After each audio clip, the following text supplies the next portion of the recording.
नमस्कार। आज फिर आपके सामने उपस्थित हूँ खास कार्यक्रम खास मुलाकात में।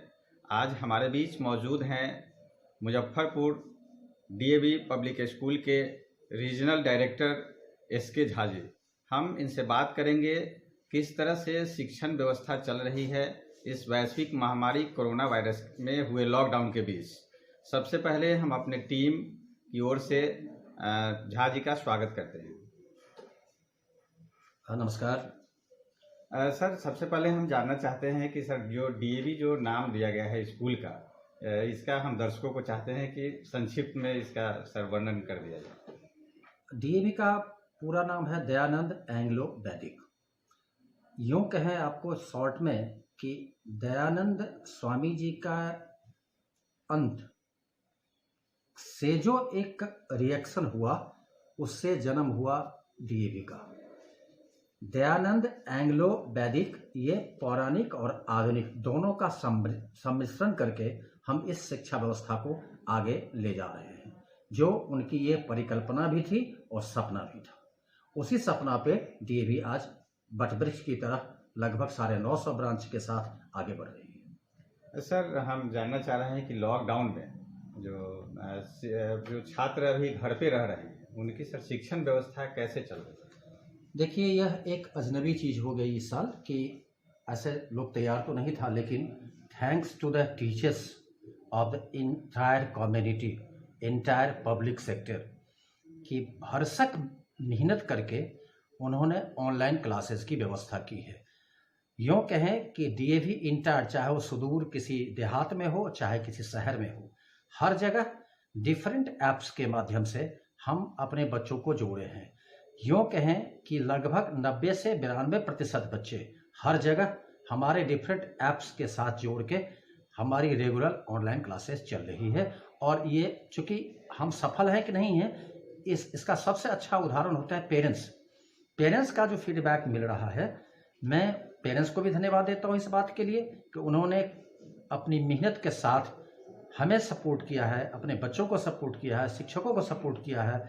और आज मैं बताऊं कि सुबह 8 बजे से लेके शाम 3 बजे तक 7 घंटे का रूटीन हम बच्चों को दिए हुए हैं और बड़ी सफलता के साथ हम इस ऑनलाइन क्लासेस को चला रहे हैं। सर, पहले सर जो बच्चों को मोबाइल से मतलब देने से रोका जाता था और आज मोबाइल सब बच्चे के हाथ में है, तो क्या कुछ सर इसका दूरगामी दुष्परिणाम हो सकता है, या इस पर क्या सर अभिभावकों को कितना अलर्ट रहना है? सर, इस पर बहुत इम्पोर्टेंट बात आपने पूछा। इस सामयिक परिस्थिति में अब पेरेंट्स को थोड़ा जागरूक होना होगा। यह बात सही है कि मोबाइल से बच्चों को आत्मीयता बहुत अच्छा नहीं होना चाहिए, लेकिन इस परिस्थिति में अगर वो कहीं हानिकारक है तो कहीं लाभकारी भी है। हम सिर्फ पेरेंट्स से निवेदन इतना ही करेंगे कि जब भी बच्चा मोबाइल के साथ अपना ऑनलाइन क्लासेस को अटेंड करता है, आप एक नज़र जरूर रखें कि क्या वो वर्ग संचालन में अपनी व्यस्तता को रखे हुए है या कहीं और कुछ खेल रहा है। क्योंकि भारत में कई जगह से इस तरह की बातें आई है कि ऑनलाइन क्लासेस के समय बच्चे थोड़ा अपने को डेविएट करते हैं, किसी और चैट पे लग जाते हैं। तो मैं पेरेंट्स से निवेदन करूं कि ऑनलाइन क्लासेस समय में माता पिता भाई कोई भी बच्चे पर एक नज़र जरूर रखें कि बच्चा क्लास के साथ अटैच्ड है। सर, जो वैश्विक महामारी है इसमें सभी को कोई ना कोई समस्या से गुजरना पड़ रहा है। इस बीच सरकार भी सर एजुकेशन के जो सेक्टर हैं उनको 3 माह का फीस नहीं लेने का निर्देश दिया है। क्या कुछ सर आपके तरफ से या आपके प्रबंधन की तरफ से रियायत दिया जा रहा है? थोड़ा सा मैं इसको सही कर लूँ कि 3 महीने का पैसा नहीं लेने का ऐसा कोई सरकार का इंस्ट्रक्शन नहीं है। जहां क्वार्टरली फीस 3 महीने का एक बार अप्रैल में लिया जाता था, सरकार की तरफ से ये इंस्ट्रक्शंस भी है, सलाह भी है, निवेदन भी है कि आप वो 3 महीना को मंथली बेसिस कर दें और बस का पैसा न लें।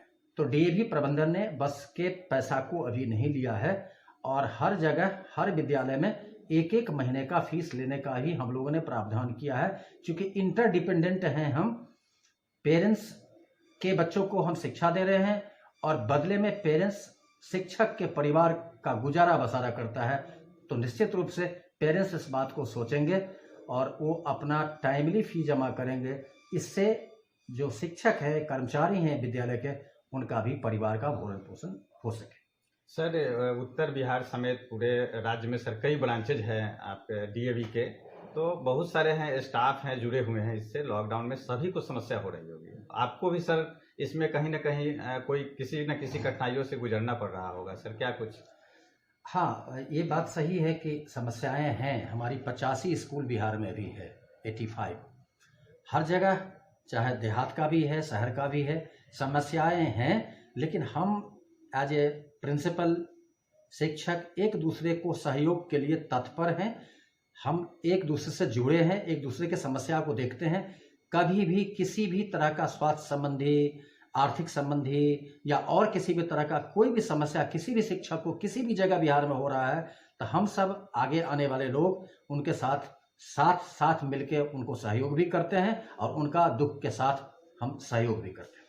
सर, आपदा राहत कोष में मुझे जहां तक जानकारी है कि आपके संस्थान की ओर से राहत दिया गया है सर, क्या कुछ डिटेल्स बताइए? जब भी भारत में कोई प्राकृतिक आपदा हुआ है, इतिहास गवाह है कि डीएवी सबसे आगे आके उसमें सहयोग की अपेक्षा किया है। इस बार भी जब इस तरह की बात उठी तो सारे डीएवी के स्टाफ ने एक एक दिन का सैलरी डोनेट किया और हमारे प्रधान, head of the family of India, doctor Padmashri doctor Poonam Suri साहब जी, प्रधानमंत्री से मिलके उनको 5 करोड़ का एक योगदान डीएवी की तरफ से दिया है। इसी तरह 2 साल पहले जब मुजफ्फरपुर में बाढ़ की स्थिति आई थी तो हमारे प्रधान ने मुख्यमंत्री राहत कोष में स्वयं आके 3 करोड़ रुपया डाला था। उसके अलावे हम लोगों ने लगभग 800 क्विंटल अनाज का भी वितरण किया था।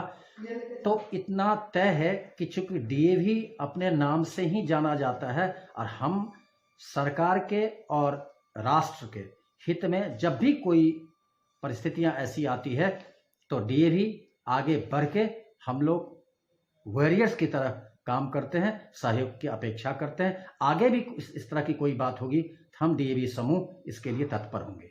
सर, मुजफ्फरपुर अब तक ग्रीन जोन में है, इसका श्रेय आप किसे देना चाहते हैं? यहाँ के पेरेंट्स को, पब्लिक को, डिस्ट्रिक्ट एडमिनिस्ट्रेशन को, क्योंकि सब लोगों ने प्रधानमंत्री के बताए गए उस रास्ते को फॉलो किया है। यही कारण है कि आज मुजफ्फरपुर ग्रीन जोन में है। Thanks to the district administration, thanks to the public of Muzaffarpur, thanks to the leader of Muzaffarpur, thanks to entire family of Muzaffarpur. Sir, अंत में आप क्या संदेश देना चाहते हैं अपने छात्रों को, अभिभावकों को और मुजफ्फरपुर की जनता को? कोरोना वायरस एट प्रेजेंट एक महामारी का रूप धारण कर लिया है। डरना नहीं है, सतर्क रहना है, अपने आप को बचाना है, कर्म के प्रति सजग होना है। हम सबको कहते हैं कि यह एक समय है, एक काल का टाइम है। महीना 2 महीना में यह भी समय बीतेगा। हम लोग अपनी पुरानी परिस्थिति में फिर लौटेंगे, फिर खुशहाल होगा समय। तब तक अपने को बच के, मास्क का उपयोग करके सोशल डिस्टेंसिंग का पालन करके मस्त रहना है, स्वस्थ रहना है, आज़ाद रहना है, निरोग रहना है। बहुत बहुत धन्यवाद सर हमसे जुड़ने के लिए। धन्यवाद। ये थे हमारे बीच शिक्षा जगत के जाने माने शख्सियत एसके झा जी, जो मुजफ्फरपुर जोन के डायरेक्टर हैं। तो आगे भी हमारा कार्यक्रम आप लगातार देखते रहें। आगे भी आपको हम किसी खास शख्सियत से मुलाकात कराएंगे। तब तक के लिए इजाज़त चाहते हैं। मैं रंजन कुमार अपने सहयोगी कैमरामैन सोनू शाही के साथ, मुजफ्फरपुर।